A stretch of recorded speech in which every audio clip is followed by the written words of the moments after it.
Yo, nephew, hand me that bar stool. You know what it is, and for what it's worth. You can catch me on the best corner 21st. Prime time, shine time, always in the game, never ever on the sideline. You know what it is, and for what it's worth. You can catch me on the best corner 21st. Prime time, shine time, always in the game, never ever on the sideline. Fresh and clean. This is 21st and Prime, presented by Heineken 0-0. Had you not won a ring later in your career, rings. Had you not won multiple rings, there you go. Would you have gone chasing them in your later years?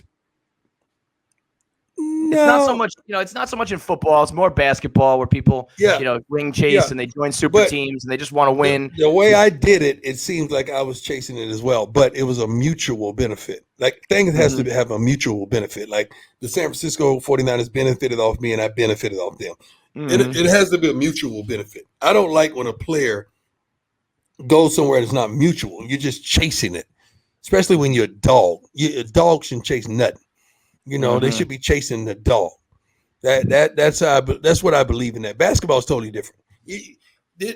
All that bets off in basketball because that's a whole different synopsis. You got to have three now.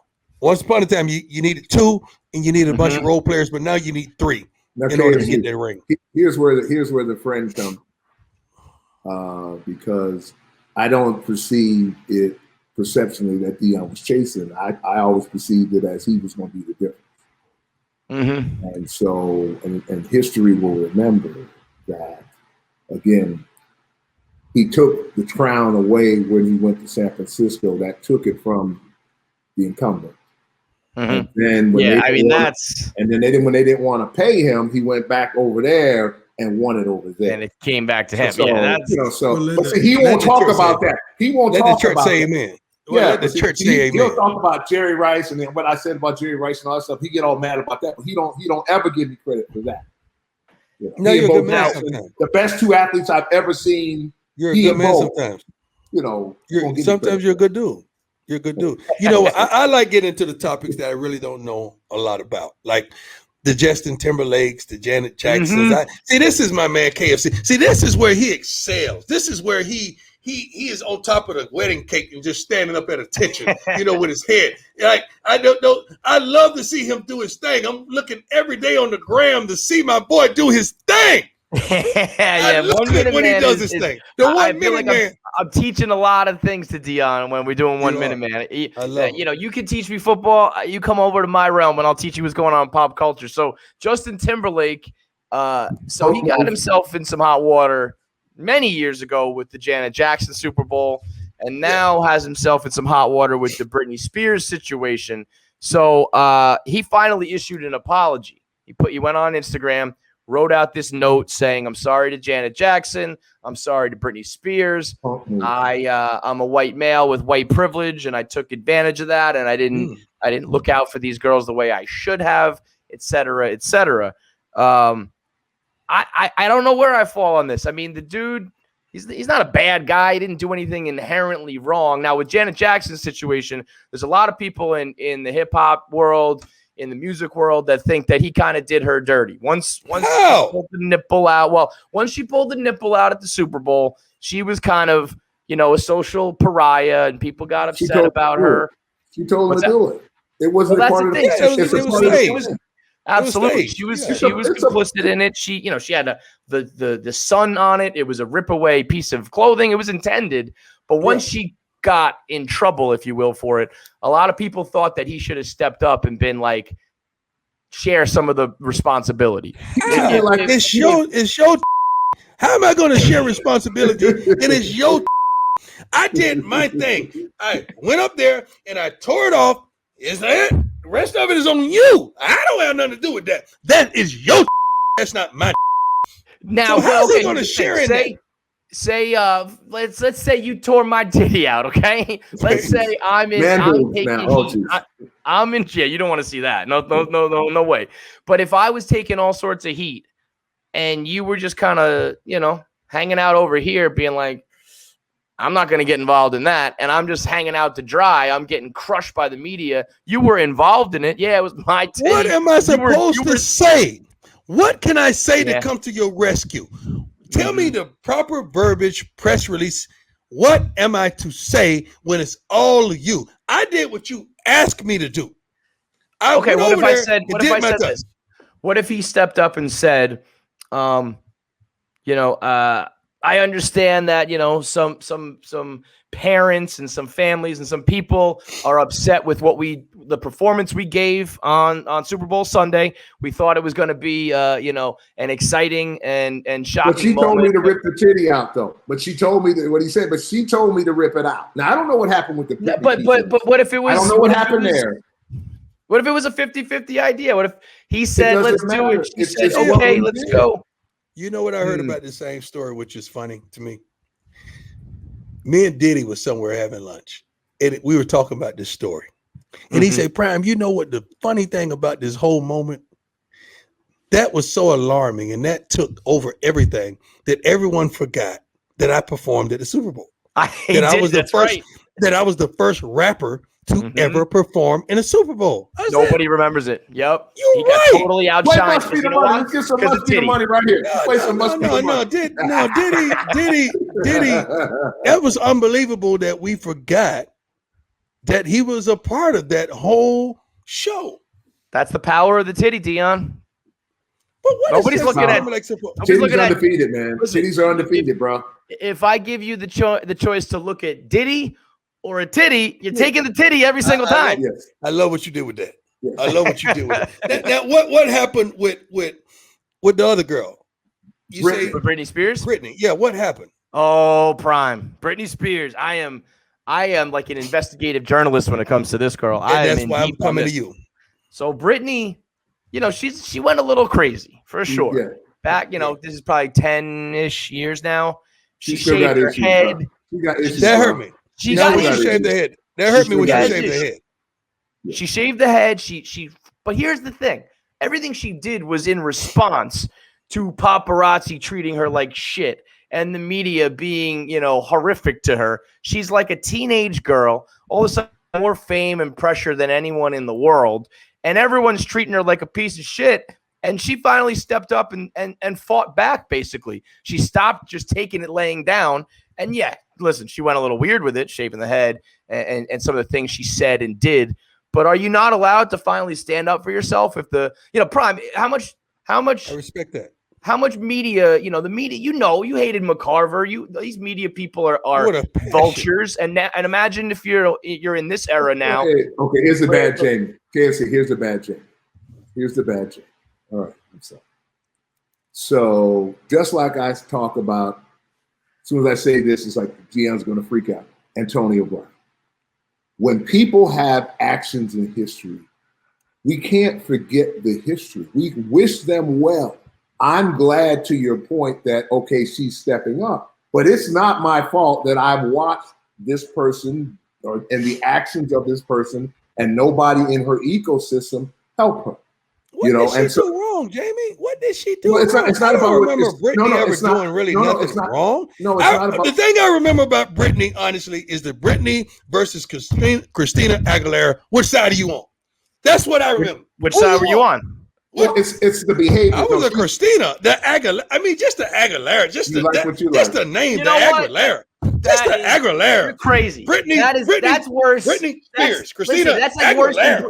You want to talk about Brady versus Jordan? That is, if you're MJ, you got to be Team Britney then, because that's greatness right there. No.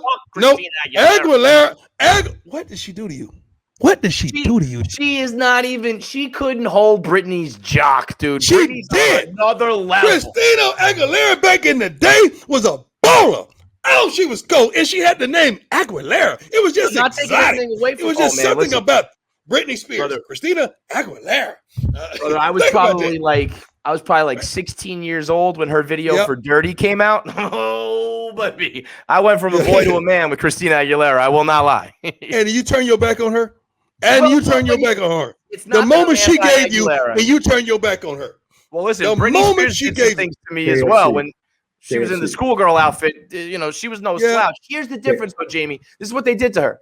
She makes, and this doesn't matter, guy, girl, black, white, young, old. You have to respect money. She makes something bananas, like $100 million a year doing her Vegas residency and touring, and she's not allowed to touch a dime of her own money. Her father and her team control her entire life. They decide when she can spend money, where she can go, who she can hire, what doctors she can see. They treat her legally as if she had like I think that's like dementia. But I think that's the point of it. I think the whole point of it is what has happened is because of her actions, they felt that it was prudent that someone be custodian of the money. Sure, but listen, look at the rest of the world we see. Crazy people who like athletes, entertainers, actors, they're allowed to be fucked up. They're allowed to blow their money. They can. Where do we decide how she can and can't spend her money? We might free her. This ain't the first time. $200 million. What? This ain't the first time because she's done it before and blown everything. So they're saying we're not doing it again. And she had to sign off on this. If you want to blow your money, you should be able to blow your money. She had to sign off on it to allow this to happen. And for her best interest. Is not Jamie. All right, but even then, what does money do? Please tell our dear friend, what does money do? Money does what? Fortune and fame will make you more what you are on the inside. And that's all it does. It makes it expedites the process. So if you are a creep, you're a bigger creep because you're unfettered. And so Are we not going to allow for any personal growth or change? She was a kid who was hounded by the media and more famous than anybody had ever been before. Now she's like a 40-year-old woman with a couple kids who just wants to live her own life. Let her live. But she can live her own life. She got plenty of money. She can do whatever she wants. She spend her own money, Jamie. She doesn't have her father she gets an allowance. She gets an allowance. Yeah, she gets an allowance. She's a grown woman. What if I gave you an allowance? She has not. What if I control your money? Long as I understand at the end of the week, when the day gets Sunday, I'm going to be loaded and you could do what you want. But I don't want to get to Friday and look around. Money. You guys are crazy. Proven that she can't handle money and see how you She's feel. proven that she can't handle it. That's just like I'm going to put 5 mics in front of your face. I'm going to put 5 microphones in front of your face. It's no way you could give all those mics the proper attention and love and affection and commitment. Somebody's going to suffer. Probably, sure, but that doesn't mean I don't get any of my own money or I can't. She can't leave the house whenever she wants to. She has to sign off on everything. You know why? Because she's left and then come back. She's left and then come back. That's why she can't leave the house. She can't leave the house.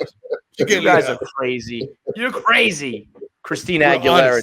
We're honest. Christina. You know what else we got? We got in the music game right now. Meek Mill is in some trouble. Meek Mill dropped a new song with Lil Baby. And he had a line. Hold on, which one now? It's about 4 babies. You got to let me know which baby now. Little Baby, not baby. Baby. No, we got the baby. We got baby. We got little baby. We got a whole bunch of babies. How many babies? Like it should be a cap on babies. I'm with you, brother. So which baby is this? When was the last? Are you into new hip hop at all? What's like the last artist you really you're down with like the new wave? I love the baby. First of all, I'm a Snoop and Lil Wayne guy. You can't. Yeah, that's my era. Like Snoop and Lil Wayne. That's it. That's. So you like the baby, not Lil Baby. No, I like all of them, but I've met the baby. How many babies do you have? Ain't no joke. Yeah. What's that? I asked him how many babies did he have? Because there's a bunch of babies. The baby was on $1 million worth of Game. Go check it out. Wallow and Gilly were chopping it up with him. Yeah, good. But Meek Mill was on this new song. Let me get the exact line. I don't want to butcher it. But he took a shot. Well, not a shot, but he kind of invoked Kobe's name and Kobe's death with this new line. And fans are not happy. Now he has responded to the fans. So let me get the exact line for you. Let me know what you think on it, because obviously certain lines you just can't cross. He said, "And if I ever lack, I'm going out with my chopper. It'll be another Kobe." Now, obviously, kind of. I need the line preceding that. I need the line preceding that. I need the feeling of the song. I need all that. Let me see. I need all that. That's because Meek is known. No, Meek is known to be a straight up stand up guy, a brother's the people's person. He's been through the storms. He's been through the fire. So he's that guy. I'm gonna give him his love and respect. And I'm gonna venture to say, if he mentioned Kobe, it wasn't nothing detrimental or nothing that he tried to antagonize the family or something that was beneath that. I like Meek. I think he has his head on straight. He replied back to the fans. He tweeted saying, somebody promoted a narrative and y'all follow it. Y'all internet antics cannot stop me. Shit like Zombieland or something. I do agree with you that I don't think he meant it in a disrespectful way. He's a Philly guy. Kobe has his Philly roots. I think you'd have to be crazy to be taking shots at Kobe and his daughter who passed. I mean, it's one of the most, tragic, horrific things we've ever seen. I don't think he meant it. I just think that you got to think twice about anything. Poor judgment but the other part of that is, and it goes back to Lil Kiki and what he said about sometimes, he gave the analogy, you can go in the club with two bodyguards, but it's a much better story going in the club with 100 bodyguards. And so the question becomes, certainly he had to know, because he's not a dumb person, that there'd be a reaction of some sort. Well, he was saying, I'm going out like this. That's what he was saying. So in his mind, he probably thought he was giving homage. And it didn't come out that way. That's what I think. It's he's got a double entendre with Chopper and the helicopter. And now the other side of it too is, we're talking about the rap game where, rap and hip hop is never really making its name by being sensitive and by, worrying about people's feelings. I just think that Kobe is this figure in our society that, you can't fuck around with it. You can't, even if you're not trying to be disrespectful. Too soon. But this is my problem with what you're saying, KFC. I love it. I love every bit of it. I want us to get to the point where we start giving people their flowers while they can smell them. I don't let them enjoy it, right? Like it's people out there that can't even give you a darn song of Nipsey. But I'm serious. That's actually a perfect example of a guy. You can't give me a song. Crowned, and they never even took the time to listen to him or no. It's such a stupid thing that we do as a society. You got to wait until tragedy strikes. You got to wait until they're gone. You got to wait until they can't do it anymore to say, oh, you know what? Yeah, that person does deserve respect or credit for what they do. It's crazy. Let me give you the epitome of that. How in the world, when one of these guys pass on, their followers go up? Right. Right. How sickening is that? How stupid is that? And you know what, though? Sometimes how stupid is that, Jamie? How do your followers go up? Though, you also get the guy who maybe wasn't as good and now is being treated as such because something tragic happened. It's like, that's what I mean. That is sad that he died or that he was murdered or that he got sick or whatever.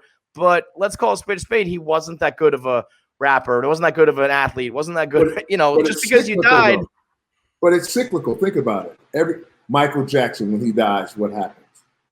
All of a sudden now everybody's screaming. Whitney Houston, when she died, that is just the phenomena that is our culture. You know what one drove me crazy? Xxxtentacion. That guy was he was beating his girl. She was pregnant. He was assaulting her. He was beating up gay people. And then, it was tragic that he got gunned down, but that doesn't erase the fact that you were an asshole. I didn't know nothing. I didn't know anything about him or the situation. I just know a lot of people took that hard. I think the one thing that I do love that it seems like the rap game, no matter where you stand, when one of the soldiers go down, it seems like everybody else, sit back and say, you know what, no matter where I stand, that wasn't right. That wasn't right. He got himself caught up with kind of the opposite of that. I feel like the rap game kind of blocked out Tekashi 6ix9ine after he went. So Meek and Tekashi were were mixing it up like a week ago. Yeah, that's crazy though, man. Did you see that video? It was that was staged. That was staged. It was either staged or at least it's like, guys, staged by me. Not staged by me. Both filming with their phones. I'm gonna fuck you up. No, I'm gonna fuck you up. Hold me back with 60 security guards in between them. Right. Like, give me a break. Yeah, come on. Yeah. I'm glad that didn't turn out differently. I'm really glad that. Who's like your top? Give me your Mount Rushmore of rappers, Dion. That's tough, man. I mentioned Lil Wayne and Snoop for certain. Mm-hmm. Darn it. Tupac. Did you see Snoop when he did verses? Did you watch any of those verses Snoop is my dog. Like Snoop is like a brother to me. Like me and Snoop go back at least 20, 30 plus years. I mean, 30. Tupac. Snoop is the guy who everybody knows he's one of the greatest of all time. And he's still underrated because when he started playing hit after hit on verses, it was like it's over. Oh, nobody can beat him. Nobody can even touch him. But he was kind. He was kind. He went with DMX and he was kind. Yes, because he still had several hits that he didn't even turn it up. Because I talked to him before and after, and I said, you know what, man, I've already loved you and respect you to the fullest, but you tried to help your opponent that night, and I love you for it. And it wasn't like he was going up against a slouch. Like DMX has his own catalog. Yes. Yeah, like it wasn't like he wasn't going against a bum, and he still was toying with him. It was unbelievable. So wait, you got Snoop, Wayne, Pac, and who? Give me one more. I gotta say Biggie. Eminem. I gotta say Biggie. What do you think of Eminem, Prime? I love Eminem. Eminem. Do you? Okay. Eminem is one of the most brilliant rappers to ever He's live. An example of. So Ever. I think that he almost probably should have called it a day because his last however many albums they don't add up to. He can't go toe to toe. He's almost too successful when he was young that his new shit is like, well, it's not the same. The bar is set so high. It ain't rapping no more. It's not rapping no more. It's cliches and quick hits. It's not like that no more where somebody's just spitting. That's why like Nas is a lyricist. Like some of these guys are lyricists that it ain't the same no more. They don't get the credit they deserve because the metaphors they spitting is ridiculous. I love Drake. I love what Drake brings to the table. I think he's a phenomenal entertainer as well. But what about outside the rap world? Who are you listening to if you're not listening to like if you're listening to new music? Dude, you messing with any like new pop music? Is Prime ever putting on a Justin Bieber song? Nope. Is Prime ever putting on I'm old school, song? Man. You ever do country music? Yeah, I do Pandora and country music. Yeah. Okay. You like that vibe, just laid back a little bit? I do that. I do that when I'm in Texas, when I'm on the porch. I do that. Is Prime ever listening to a Backstreet Boys song? Nope. But I'm so old school. Like I'm Najee and Kashif, M2Me. I'm so old school, man. The OJs. I'm Luther. I'm old school like now, that. Are you trying to keep up with the young kids though? I mean, you're a coach now. You got a young locker room. You got to relate to these guys. You got to be able to talk to them on their level. It's funny you said that because my son he's gonna make himself the spokesman of the team, the quarterback. Mm-hmm. He's like, Dad, we got a scrimmage last Saturday. He said, you got to let us play some music. You got to let us play some music. I said, what about y'all play some winning? Let's play some winning, then we'll play some music. All right, let's earn all of this. So I did let them play music, but right before we go out, I got a couple songs that I got to hear. I'll let you do what you do, but you got to play a couple of mine, and we good. Yeah. Teach the youngins, right? Teach them, show them the way, right? I got one more thing for you because we're at an hour here. This past weekend, Nike re-released Griffey's old sneakers, the Air Griffey's from like 1996 with the Mariners teal colors, high top strap with the trainers. I know you kind of you had a run there with the trainers. We outsold everybody. What's your favorite sneaker of all time? Yours and outside of red. My black and red primes. Yeah, let me tell you something. Let me tell you how nasty that business was. They could do the homework. At one year, my first or second year, or first and second year, we outsold Jordan. We really did. Wow, really? No kidding. Yeah, Holy shit. Yeah, we were everywhere in the hood. We had the hood on lock. Then they start stunting my growth. What I mean by that, look at the Griffeys, man. What are the Griffeys? They're primes. Yeah, they really are. I designed. When did yours come out? I designed the whole shoe. I'm gonna tell you how I designed the shoe. I was a Lamborghini guy. So instead of me, when I sit down with designers, I'm saying, okay, Lamborghini. I need the back high, the low, and it has to look fast. The shoe has to slant down. Okay, give me a little lip on the back of the heel, like the fender, like the spoiler in the back. Okay, I can't spat anymore, and I need my shoes tight to my foot. So give me the fourth strap across the forefoot.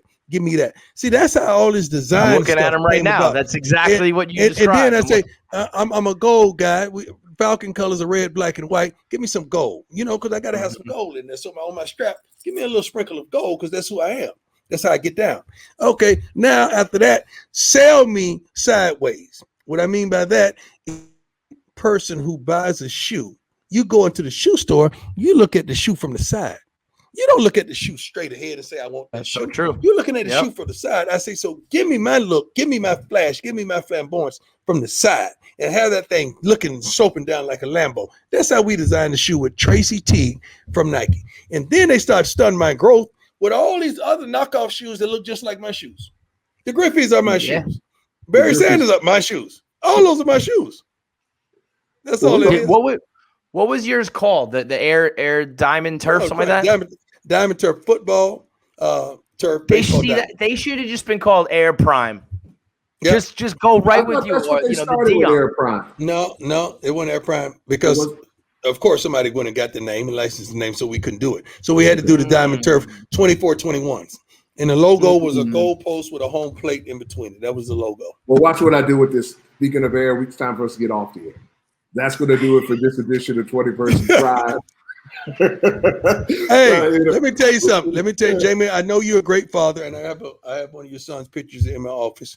But this man KFC is a great. Look at the pictures behind him on the wall. Yes, I see. I noticed everything. The artwork. See, let me tell you something, baby. I noticed everything. I'm looking at the whole. That's when you know you have a real dad there, man. On a proud dad. Yeah, every time she makes. I love you. You gonna hang it on the wall, Daddy? You gonna hang it on the wall? I was like, I used to have my whole bathroom full of that. My whole bathroom was full of that. That's how decorated. But here's the problem, Brian. What he's got in the cave. Oh my. What he's got hanging on the walls in the cave. Oh, baby, no. Love me some kids. Just think about the autographs he has in the cave and the pictures that KFC got signed. He don't want baby girl, baby boy. He don't want nobody to see. Daddy, love you, man. Appreciate you. All right, fellas. We'll talk to you soon. Real. Absolutely. Thank you. Barstool Sports, baby. Guys, there's nothing like, hey, Dion, your favorite song is Keep Sweat, Make It Last Forever. And so guys want to kind of make it last forever. And I'm going to tell you about our friends at Rome. There's nothing worse than not knowing whether or not you're going to be able to finish the drill. You might get to where you start the drill, but you might not be able to finish the drill. And that's why our friends at Roman, by the way, GetRoman.com/prime. GetRoman.com/prime. And what we'll give you once you sign up for a monthly package, you get your swipes for just $5 each. That's right. We're talking about the Roman swipes. These are the swipes that provide you with the discretion that you need, so that when you look at it comes into the mail in a very discreet packaging. And the thing that I love about it is, let's face it, when you get a little longer in the tooth, and I'm a little longer in the tooth, sometimes you need a little help. A lot of times you need a little help. As Dion said, you say, Prime, have you hit your pump count? So what we want you to do is log on to GetRoman.com/prime. And you can get your first month of swipes for just $5 once you select the right monthly plan. So remember, log on to GetRoman.com and it's going to change your life. It's going to change somebody else's life too. Yo, nephew, hand me that bar stool. You know what it is, and for what it's worth, you can catch me on the best corner, 21st. Prime time, shine time, always in the game, never ever on the sideline. You know what it is, and for what it's worth.